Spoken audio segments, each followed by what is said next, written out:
going on, everyone? Going right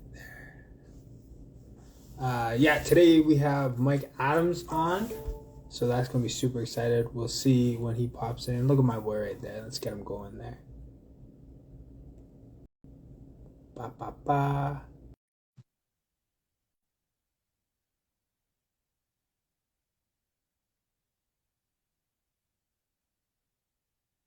Where's Mike at? Where my dog at?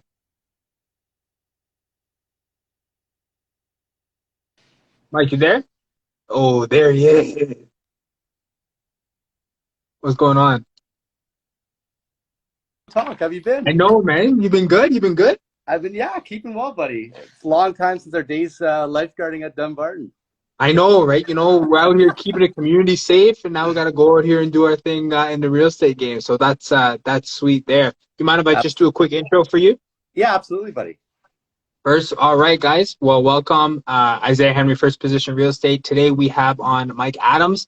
Like Mike said, me and Mike used to chill way back in the day. We were lifeguards when we were working for the city of Pickering. Again, through life and stuff, we've made our ways into real estate. So super excited to have him on and talk a little bit. Mike is also a real estate agent, so he's going to be talking from that perspective today. Mike, I'll give you a chance to shout out all your stuff at the end. I Yeah, got sounds three good. questions for you. Did you bring any questions for me, or you just want to go all you? Yeah, no, I got one for you. Just more so, just following up to see how things have been going and stuff for you. But yeah, whichever you want to start with me, I could finish off asking you the question. Whatever you're comfortable with. Yeah. This is I get to bring the people you. So let me hit you up with some of the questions here today. And just so everyone's on the same page, Sure. you're selling out in Durham region, correct? Yeah, yeah. Mostly Durham as of now. I think there'll be a time where I'll be fully buying and selling in Durham. We haven't made that switch just yet, but in the near future, I think that's probably what will end up happening. Awesome, man. That's awesome. So yeah, let's Yeah. get started with the first one. So, coming into real estate, what has been your biggest shock in this recent housing crazy interest rates? What's been your biggest shock in the last couple months?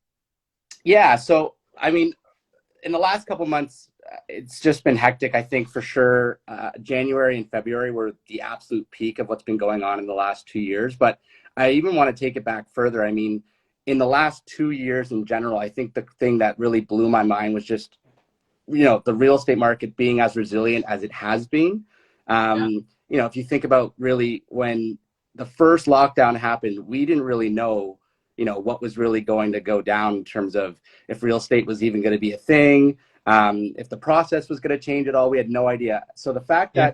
that, it did what it did in the last 2 years is absolutely insane. There's obviously factors as to why that did happen, but we're up about 48% over the last 2 years, which is just, it's crazy. So, that was without immigration. People's lives changed. They needed to move into a bigger space, maybe out of the city. So it was almost like a perfect storm of just like a complete seller's market with low inventory. So we're Yeah. now like really in the last 2 weeks, we're seeing a change for the first time. So it's pretty substantial, but absolutely, I'd say in the last, yeah, January, February, I'd say at that point were the absolute peak. So the new interest rates definitely are going to change some people's perspective about buying. There's no Mhm. doubt about that. So I think it's going to be very, very interesting, even in the next coming months, to see sort of what's coming out with new inventory, maybe even some regulatory changes. So yeah, it's going to be very, very interesting. But for me, I think, like I said, to capture it in the last few months would be tough, but in the last 2 years, what's Yeah. really happened is just mind blowing, mind blowing. And That's great. I was I was pretty much just a year in before that happened. So, it Yeah. really got me on my toes pretty quickly, right? So, Yeah. yeah, it's crazy. That's cool. You touched on briefly, you were talking about, the last couple of months, it leveled out a bit. Now, when you say leveled out, are we talking like it went from here and then dropped off like drastically, or did you see a more like slower bump? Yeah, so no, that's a good question. So, dropping off, I would say even isn't the right word. I just sold a house in Pickering last week, and you got to track sales before just to see comps and stuff like that to get a good Yeah. sense of value. So I talked to a ton of agents, and this is happening sort of all across the city where there's just more inventory out and maybe just a little bit less buyers. So the values are still the same. I think what's just happening are the houses that are really worth what they are, and you've seen those big numbers. That's still going to happen. Yeah. The houses maybe that maybe locationally or the let's say not the houses that are selling for like big numbers. I think there's going to be the smaller ones are going to come back down to reality. So Yeah. I think I wouldn't say it dropped, and I wouldn't even really call it a lull. I think it's just becoming more sustainable, and honestly, it's a healthier market.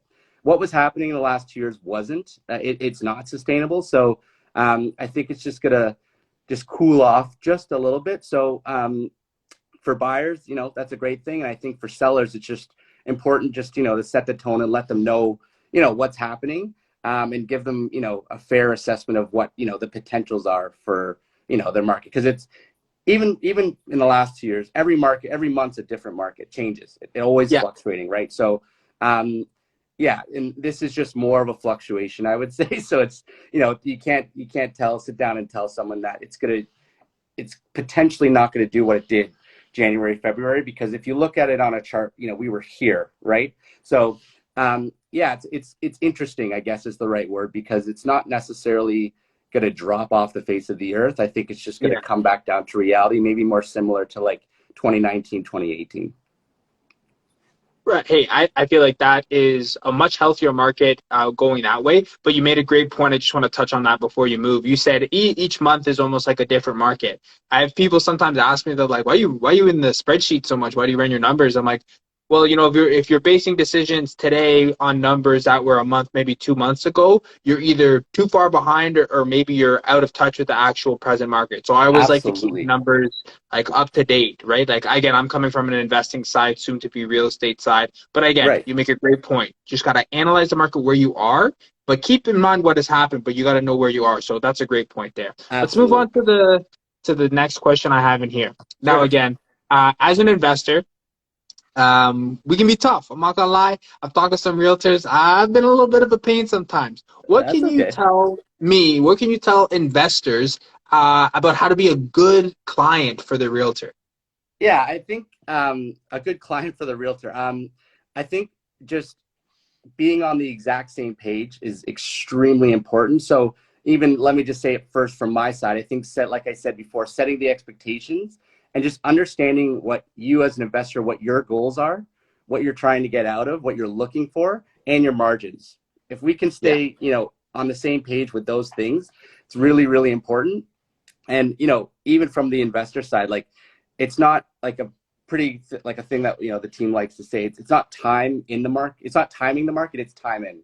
So understanding that like you have to, flipping houses in this market, it's got to be really tough. So like I said, I think it's up to me to sort of is a good idea, or giving you the right ideas to at least give you the most sound advice to make the right decision. So yeah, I think it's just trusting who you're working with, and doing your due diligence as an investor to make sure the realtor that you do end up working with is the right fit. Because just like everyone, like we're not all robots, right? Everyone works a different way, everyone works in a different market, different micro market, different house, like there's a lot of different things that a lot of different agents do. So I think on the investor side, it's just making sure that it is the right fit, and that yeah, you guys are on the same the same side, the same path, just so that we can do the best job as a realtor for your client, for the investors, and that yeah, as an investor you're getting the advice that you need in terms of for what you were exactly looking for. So it kind of goes, it really does go both ways.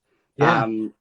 But that's the best thing about this job. I mean, it's you're meeting new people every single day. You're talking to people every single day, and everyone has different opinions, different views. They're looking for different things, right? So I think it's an important thing just to have the right mindset, and be both of you being on the exact same page, just so anything that comes up, there's no surprises in any sort.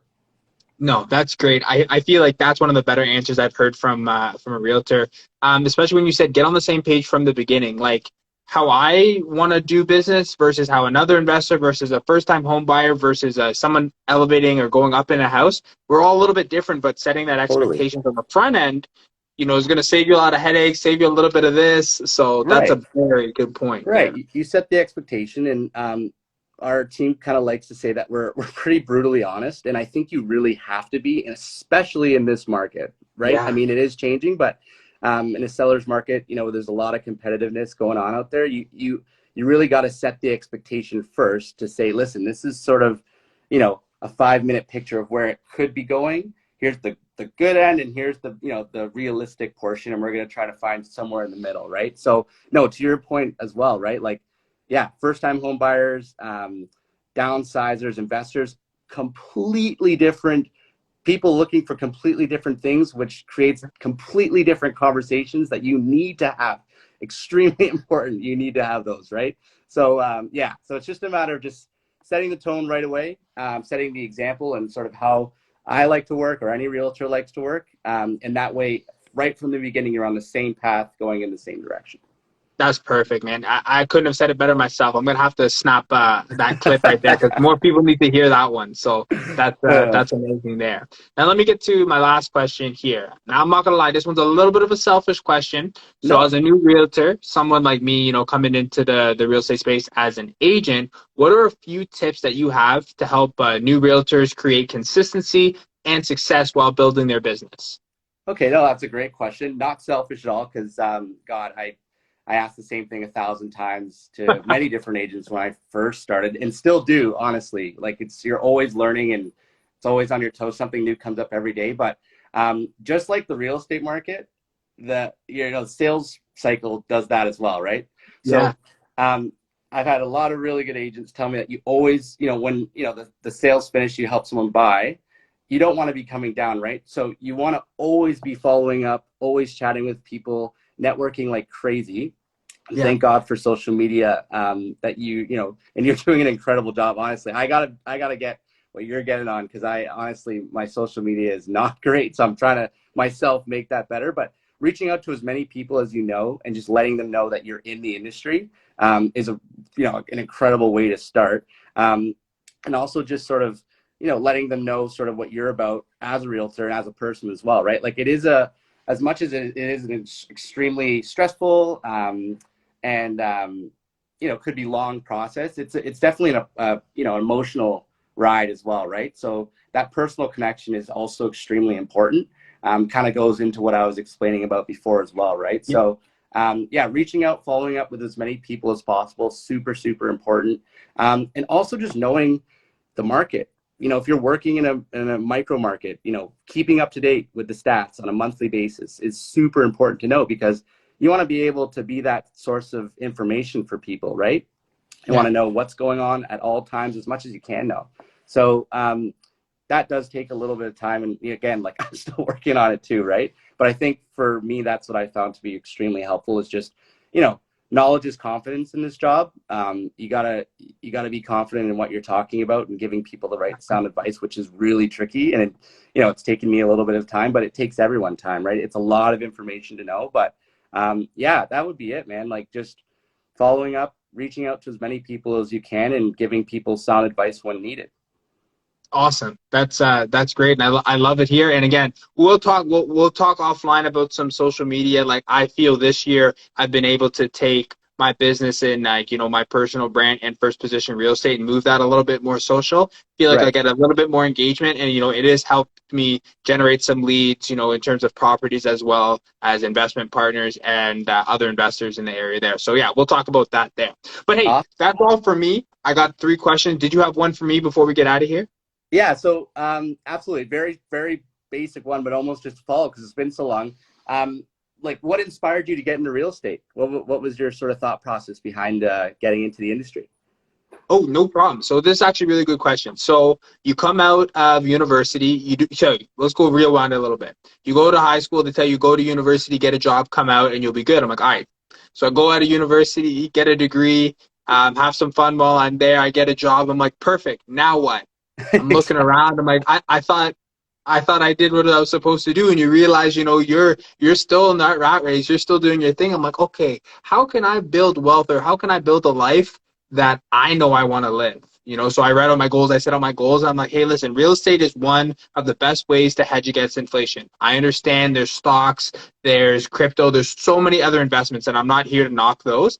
But with real estate, there's two things that I really like. I love the control. You can take an asset, do what you want with it. You can literally push the value up and change that asset to be more valuable. And Absolutely. there's opportunities for other people to service your debt. Those two things alone make real estate a great investment for me. So I was super excited. And then, you know, me, I'm kind of personable, doing my thing. I was like, let's just get Absolutely. other people involved. So I was like, hey, let's Right. go after that real estate license so I can, you know, take the knowledge that I have, share that with other people, whether it's first time buyers, investors, or other people looking to get into the market, be in a Yep. position where I can actually help them move forward with their real estate journey as well. That's awesome, man. Yeah, no, you bang on, and on it's a very similar ride for me too, right? Like, but yeah, no, a great industry to be in, and you're gonna be awesome. Like you said, like it's a personal one for sure. You're talking to agents, you're talking to people, so you're probably one of the more personal guys that I know. So you're gonna fit right in. It's gonna be awesome. Appreciate that. Appreciate it, man. Well, hey, you know what? That's it for me. You know, dinner's getting hot over there, so I gotta go. I'm just playing. But Mike, take some time. Shout out where can people find out more about you? Where can people get in touch if they want to know about the Durham market, and what's your team name? Where can they find you? Do your thing. Yeah, so thanks a lot. So I work for the Mills team, Royal LePage Signature. Personally, a lot with first-time home buyers, working mostly out in Durham as of right now. I live in Pickering. But yeah, themillsteam.ca. We have all the stuff on there, all of our current listings. Do a lot of business sort of everywhere. So yeah, if anyone has any questions, just feel free to shout out. Love to have a chat.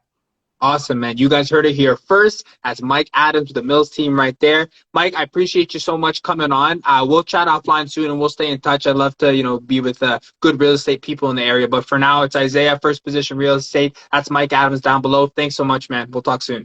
Thanks, Isaiah. Take care, buddy. See Cheers, ya. buddy. Bye.